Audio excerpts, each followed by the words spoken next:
get started, open Design Space, click on Projects, and select the free face mask template. I chose the adult small medium. Click Make It and select the paper size and cardstock you're using. Insert a Cricut pen into the holder and add your mat. Continue adding paper until all of the templates are cut. Arrange the templates on your piece of fabric and trace around them. Then cut out all of the fabric pieces. Take the 2 longer fabric pieces and 2 shorter pieces and place them together. Sew just the curve of both. You'll want to do a 1/4 inch seam allowance.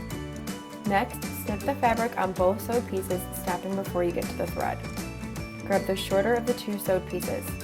Fold both of the edges over about a 1/4 inch and iron. Now grab the longer sewed piece, fold over both edges about a 1/4 inch and iron. Then fold both over again, leaving enough room to run your elastic through it and iron it. Sew the piece with the ends folded over once, using a zigzag pattern on both ends. This will help reduce fraying. Sew the ends of the larger piece with a regular stitch. Make sure you get as close to the edge as possible. Open the larger piece. Then open the small piece and place it inside. The right sides will be facing each other. Pin the top and bottom and sew, making sure not to stitch over the ends where the elastic will go. Turn the fabric so it's right side out. Fold the mask in half and iron both sides so they're flat. Then stitch as close as you can to the edge on the top and bottom of the mask, stopping before you get to the open ends for your elastic. Measure your elastic and cut. I did about 20 inches.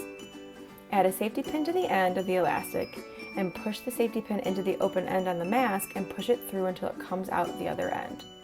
Then pull it enough so you can push it through the opening on the other side. Overlap the ends of the elastic and sew them together. Then move the stitched ends so they're inside of the mask. That's it! You can now add a filter to the inside if you choose.